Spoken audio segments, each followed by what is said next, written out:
한도를 초과한 뒤 그 빚을 갚기 위해 스스로에게 돈을 빌려준다고 상상해 보십시오. 재정적으로 완벽한 광기이자 몇 달 안에 우리 중 누구라도 파산으로 이끌 수 있는 순환 논리입니다. 하지만 만약 세계에서 가장 강력한 미국 정부가 매일같이 바로 이 일을 하고 있다면 어떨까요? 2025년 10월 현재 미국의 국가 부채는 37조 8천억 달러를 돌파했습니다. 이 숫자는 미국 전체 경제 규모의 119%에 달합니다. 더 충격적인 건 이 빚을 갚기 위해 미국 정부가 사용하는 방법입니다. 정부가 국채를 발행해 돈을 빌리고 자국의 중앙은행인 연방준비제도가 존재하지 않는 돈을 찍어내 그 국채를 사들입니다. 사실상 자기 자신에게 돈을 빌려주는 것이죠. 이것은 단순한 회계기법이 아닙니다. 이것은 전 세계 금융 시스템의 근간입니다. 그리고 진짜 질문은 이것입니다. 이 시스템이 얼마나 오래 더 버틸 수 있을까요? 오늘 우리는 역사의 시작부터 현재까지 그리고 다가올 붕괴의 조짐까지 미국 금융 시스템의 가장 어두운 비밀을 낱낱이 파헤칩니다. 이 거대한 게임을 이해하려면 우리는 모든 것의 시작, 바로 신뢰의 탄생으로 거슬러 올라가야 합니다. 국채는 본질적으로 차용증 IOU입니다. 정부가 지금 돈을 빌려주면 나중에 이자와 함께 갚겠다 고 약속하는 종이 조각입니다. 1790년 독립전쟁 직후 신생 미국 정부는 7,500만 달러라는 천문학적인 빚더미에 허덕였습니다. 당시 초대 재무장관 알렉산더 해밀턴은 급진적인 제안을 내놓습니다. 빚을 갚지 말고 빚을 관리하자. 그의 아이디어는 간단했습니다.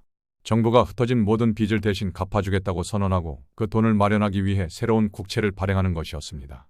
투자자들에게 우리는 반드시 갚을 것이다 라는 신뢰를 심어주는 것, 그것이 그의 천재적인 도박이었습니다. 이 전략은 성공했습니다. 투자자들이 미국 국채를 사기 시작했고 미국은 신뢰라는 엔진을 얻었습니다. 국채는 미국 금융의 생명선이 되었죠. 하지만 여기에는 함정이 있었습니다. 이 시스템은 태생부터 영원한 순환구조에 갇히게 됩니다. 돈을 빌린다. 이자를 낸다. 이자를 내기 위해 또 빌린다. 빚이 빚을 낳는 구조. 이것이 미국 금융 시스템의 DNA가 됩니다. 1913년 이 시스템을 관리할 새로운 기관이 탄생합니다. 바로 연방준비제도입니다. 표면적으로 연준의 역할은 명확했습니다. 금융위기 시 최후의 대부자가 되어 시스템을 안정시키는 것이었죠. 하지만 시간이 지나면서 연준은 정부 부채 순환의 핵심 플레이어, 즉 정부의 파트너가 됩니다. 특히 제2차 세계대전이 발발하자 연준은 전쟁 자금을 대기 위해 국채를 매입하며 사실상 정부의 지출을 뒷받침하는 역할을 수행합니다. 그리고 1971년 8월 15일 게임의 룰이 완전히 바뀝니다. 리처드 닉슨 대통령이 TV 생중계를 통해 충격적인 발표를 합니다. 미국은 더 이상 달러를 금으로 교환해주지 않겠습니다. 이른바 닉슨 쇼크. 이 순간 달러의 가치를 뒷받침하던 마지막 실물, 즉 금이 사라집니다. 이제 달러의 가치는 오직 한 가지 위에만 서게 됩니다. 신뢰. 투자자들이 미국 국채를 계속 사줄 것이라는 믿음.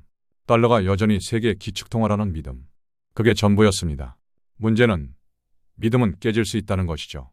2008년 9월 15일 리먼 브라더스가 파산합니다. 전 세계 금융 시스템이 붕괴 직전까지 갑니다. 은행들이 서로를 믿지 못해 돈을 빌려주지 않고 신용시장이 얼어붙습니다. 이때 연준은 전례 없는 조치를 취합니다. 양적 완화. 그 작동 방식은 이렇습니다. 1단계, 미국 정부가 재정 적자를 메우기 위해 국채를 발행합니다. 2, 3, 4단계. 하지만 복잡하게 들릴 필요 없습니다. 본질은 간단합니다. 시장에서 이 국채를 사줄 사람이 부족하자 연준이 나서서 우리가 사겠다고 말합니다. 연준은 어디서 돈을 구할까요? 세금을 더 걷지도 저축을 한 것도 아닙니다. 그냥 컴퓨터 키보드를 두드려 수조 달러를 창조합니다. 숫자로 보면 더 충격적입니다. 2008년 이전 연준의 국채 보유량은 약 8천억 달러였습니다. 2022년 그 정점에는 약 6조 달러에 육박했습니다. 2025년 10월 현재 여전히 4조 달러가 넘는 막대한 양을 보유하고 있습니다. 미국은 사실상 스스로에게 돈을 빌려주기 위해 스스로 돈을 찍어낸 상태가 된 것입니다. 이것은 어떤 개인이나 기업이 하면 사기죄로 감옥에 가는 행위입니다. 하지만 정부와 중앙은행이 하면 통화정책이라고 부르죠. 그렇다면 이 마법 같은 체제의 대가는 누가 치를까요? 워싱턴이나 월스트리트가 아닙니다. 바로 우리들입니다. 연준이 국채를 사기 위해 새로운 돈을 찍어낼 때마다 시중에 풀리는 돈의 양은 늘어나지만 재화와 서비스의 양은 크게 변하지 않습니다. 더 많은 돈이 같은 물건을 쫓으니 결국 모든 것의 가격이 올라갑니다. 이것이 바로 인플레이션, 우리가 매일 겪는 소리 없는 세금입니다. 구체적인 예를 들어볼까요? 2020년 당신이 1억 원을 현금으로 보유하고 있었다고 가정해봅시다. 2025년 현재 인플레이션으로 인해 그 돈의 구매력은 약 8천만 원 수준으로 떨어졌습니다. 2천만 원이 증발한 것이죠. 누가 가져갔을까요?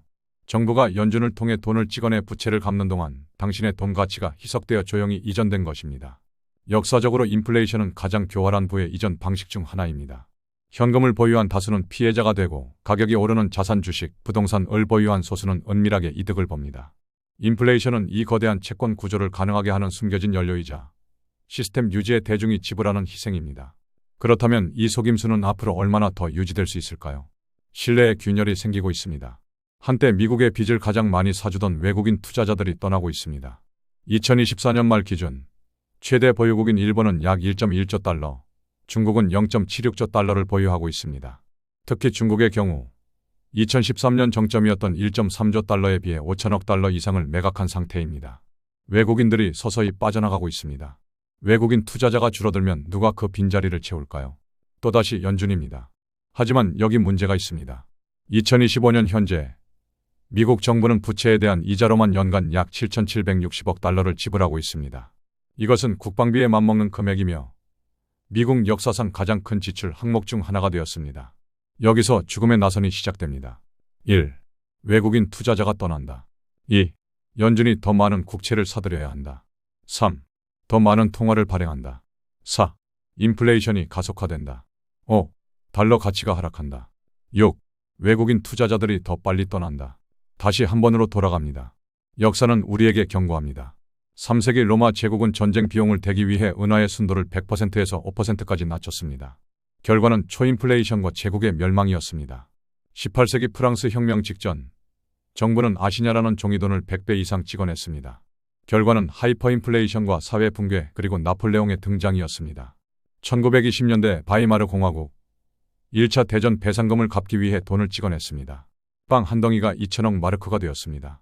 결과는 경제 파탄과 히틀러의 부상이었습니다. 모든 사례의 공통점은 명확합니다. 정부가 부채를 통화 발행으로 해결하려 했고 인플레이션이 통제 불능 상태가 되었으며 신뢰가 붕괴하자 사회와 정치가 격변했습니다. 미국도 예외가 아닙니다. 이 미국의 비밀 장부가 우리에게 던지는 세 가지 진실은 다음과 같습니다. 첫째, 정부 부채는 공짜가 아니다. 그것은 지금 당장 당신의 구매력을 갉아먹고 있는 숨겨진 세금입니다. 인플레이션이라는 형태로 매일 조금씩 당신의 부를 정부로 이전시키고 있습니다. 둘째, 중앙은행은 감시자가 아니다. 연준은 정부의 재정을 감시하고 견제하는 독립기관이 아닙니다. 이 거대한 빚의 순환을 가능하게 하는 구조적 공범입니다. 셋째, 달러 제국은 신뢰 위에 세워졌다. 금도, 석유도 아닙니다. 세계가 이 속임수를 계속 믿어줄 것이라는 깨지기 쉬운 신뢰 위에 세워진 제국입니다. 역사는 말해줍니다. 과도한 부채로 제국을 세웠던 국가들은 대부분 그 무게에 짓눌려 왔습니다. 미국은 지금 그 마지막 운명, 만기일이 다가오는 채권에 직면해 있을지 모릅니다. 2025년 10월 현재 미국 국가 부채는 매일 약 60억 달러씩 당신이 이 영상을 보는 10분 동안 약 4,200만 달러가 증가했습니다. 이 거대한 환상이 깨지는 날, 그 대가는 워싱턴이나 월스트리트가 아닌 우리가 치르게 될 것입니다. 이 숨겨진 규칙들을 이해하는 것이 금융 생존과 진정한 부의 창출을 위한 첫걸음이라 믿으신다면 저희 채널을 구독하고 알림 설정을 눌러주십시오. 역사는 답을 가지고 있습니다. 그리고 저희가 당신이 찾아야 할 곳을 알려드리겠습니다.